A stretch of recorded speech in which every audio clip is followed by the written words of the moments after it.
Now, you said something in the green room that was really, really sharp. You said every time you ask Christians why they're Christians, is that how you put it? Yes. You get 3 answers. Would you go through that again for us on the show? Yeah, it's sad. I ask this around the country, both in Canada and in America. I'll ask audiences to just tell me, especially at churches, why are you guys Christians? And it takes a little while for people to raise their hand. Nobody wants to say why. But when they finally do, and they raise their hand, you get the same 3 answers, pretty much in the same order.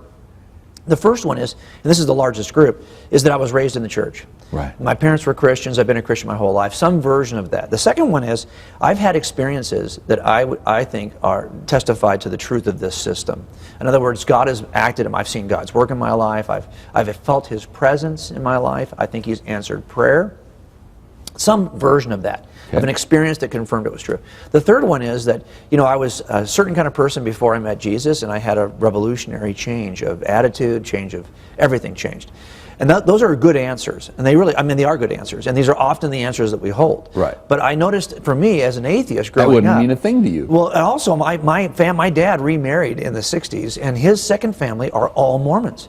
These are, and he's an atheist, but my Mormon brothers and sisters, if you ask them why is Mormonism true, they're going to give you the exact same answers in the exact same order. Would other religions do the same thing? Who wouldn't? I mean, this is the same answer that every religious belief system offers. Now, when you went to court, aren't eyewitnesses not even that? Like, I've heard someone, correct me if I'm wrong, but when you get on the stand, you've got an eyewitness. Even that isn't that. Well, okay, so perfect. Of course, defense attorneys always want to say you can't trust eyewitnesses. And I would agree. I don't trust any eyewitness until I test them.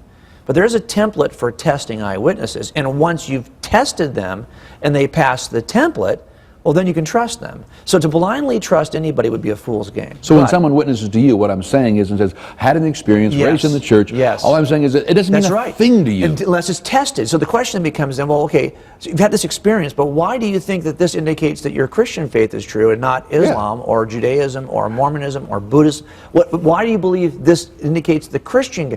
So in the end, what I want to know is, we all have experiences, and I think those are powerful, and I would never seek to However, I do those. know that when people are in a hurting frame of mind, it's whoever gets to them first with help.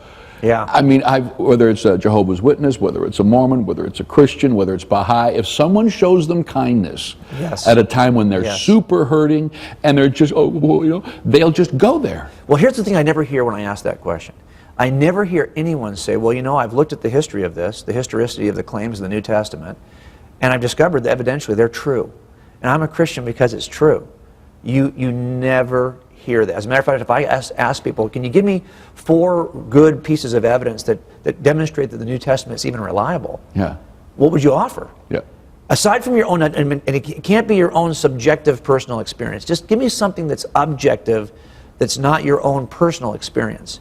Can you point me to anything? And I can tell you, if you offered that test to Christians, we could pass. Let me put it this way. We're the only ones that could pass. Yes. Listen, if I told you, Leon, that I had a vision from God yesterday, and He told me 3 things to tell you, how would you falsify that? You could say, well, no, you didn't, Jim. I said, well, no, I did, Leon. I had this vision. No, you didn't. No, I did. Well, you'd be stuck. Yeah. If, on the other hand, I said, God gave me 3 things to tell you, Leon, because He came to me in the form of a person yesterday, bodily, and He had lunch in my backyard with 2 of my friends, and afterwards He saw how dry my grass was, so He decided to help me dig an irrigation line, and then He even built a treehouse for my kids in the tree. That's a very different kind of claim. Yeah. That's a claim that's rooted in the history of yesterday in front of eyewitnesses. You can check that one out. You could check that out. And you could ask questions of those eyewitnesses. You could examine their reliability. You could even look at that ditch and see, does it really exist? Is there that tree should be a pretty cool tree house, should be in that tree, right? So these are things you could actually examine. Our views as Christians are in the second category. We're not trusting the personal visions of a prophet. We are trusting in the historicity, the claim of an event in history called the resurrection. We're the one group that could take an evidential approach to what we believe, yet we're like every other group when you ask us, why is it true? And that's why I think we see that young people are just as likely to walk away from their Christian worldview as any other theistic worldview, because in college, you know the numbers, you know this is why God's Not Dead, the first movie was made, to illustrate the problem we see with young Christians in college. And now we see that this in the broader culture. We're making other movies to kind of show here's the challenge in the other part of the culture. But we see that young people people are leaving the church in record numbers. And most, if you're listening to this and you doubt it, ask about your own question about your own kids. If you've got kids in the high school to college age, or do they all make it through this process unscathed?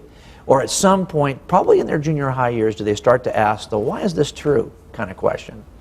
And when they started to ask the why is this true question, do we offer them anything more than our subjective experiences?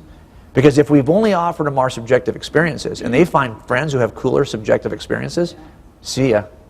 Especially if that version of subjective experience allows me to chase my girlfriend and do all the other stupid stuff that we want to do as kids. Yeah. Well, then I'm going to pick that other worldview because it allows me to chase my passions without feeling bad about it.